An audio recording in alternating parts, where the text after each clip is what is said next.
ఏవండి? అక్క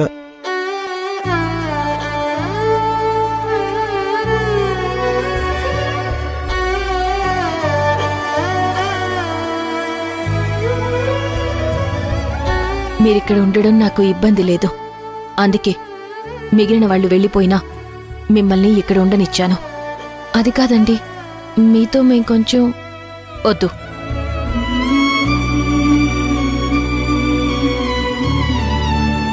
మీరు మాట్లాడబోయే కొన్ని మాటలు ఇప్పుడు వినే స్థితిలో నేను లేను. దయచేసి నాతో మాట్లాడడానికి ప్రయత్నించకండి.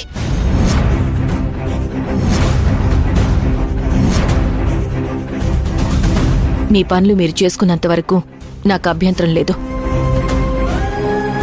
నన్ను పలకరించాలని చూసినా, నాకేదో చెప్పాలని ప్రయత్నించినా అది నాకు ఇబ్బంది అవుతుంది. అందుకే మీ పని మీరు చూసుకోండి. ఇంకెప్పుడు నాతో మాట్లాడే ప్రయత్నం చేయకండి. అక్క, ఒక్క నిమిషం.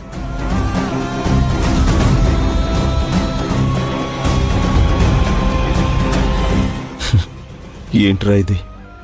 అక్క కోసం అని వచ్చి అక్క కళ్ళ ముందు కనిపిస్తుంటే కూడా మాట్లాడలేకపోతున్నావు. మాట్లాడే అవకాశం ఇవ్వట్లేదు కదన్నయ్య. ఊరి పరిస్థితి తెలుసు, కానీ అక్క ఏ పరిస్థితిలో ఉందో తెలీదు.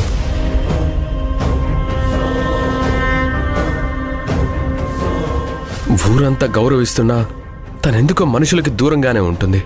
ఒంటరిగా ఉండడానికే ఇష్టపడుతోంది. అవును మాధవ్, మనం ఎక్కడి నుంచి వచ్చామో, ఎందుకు వచ్చామో తెలుసుకునే ప్రయత్నం కూడా వదిన చేయడం లేదు. ఒక్క క్షణం మనతో మాట్లాడితే జరిగిందంతా చెప్పి, మీరు పరాయి వాళ్ళు కాదు, మీరు మా వదిన అని ఆవిడికి చెప్పాలని ప్రయత్నం చేస్తూ ఉంటే ఆవిడ అవకాశమే ఇవ్వట్లేదు. నాతో మాట్లాడొద్దు అని కరాఖండిగా చెప్పేసి వెళ్తోంది కదా. ఇప్పుడు తనతో ఏం మాట్లాడతాం, ఏం చెప్తాం? ఆమె కోసం అనవసరంగా ఇంత దూరం వచ్చినట్టుంది. బావా, అంటే మీరందరూ ఎంతగా ప్రయత్నిస్తున్నా తనేం మాట్లాడట్లేదు కదా, అందుకే అంటున్నాను. ఈరోజు కాకపోతే రేపు మాట్లాడుతుంది. ఎదురు చూసి ఓపిక మాకుంది. ఇంటి దగ్గర మాట్లాడినట్టు ఇక్కడ మాట్లాడొద్దు. వచ్చిన దానివి ఓ పక్కన పడుండు.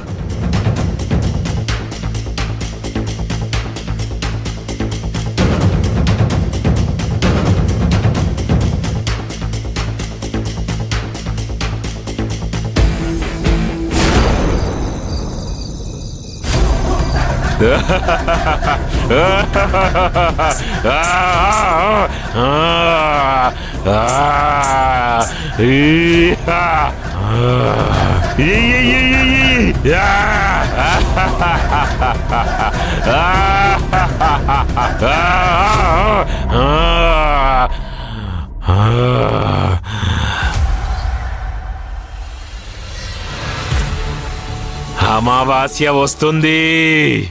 శక్తి బలి కోరుతోంది. పొలిమేర అవతల ఉన్న బలిని బలిపీఠం దగ్గరికి రప్పించాలి. ఈ అమావాస్య రాత్రి ఆ శక్తులకు ఆ గర్భిణీ స్త్రీలలో ఎవరో ఒకరిని బలి ఇచ్చి తీరాలి. ఎలా అయినా నా శక్తుల్ని నేను సాధించాలి. ఆ కర్పన్ స్వామిని గెలవాలి. ఆ ఊరిని నా ఆధీనంలోకి తెచ్చుకోవాలి. చివరికి ఆ దేవసేనని కూడా నా శక్తులకు బలి ఇవ్వాలి.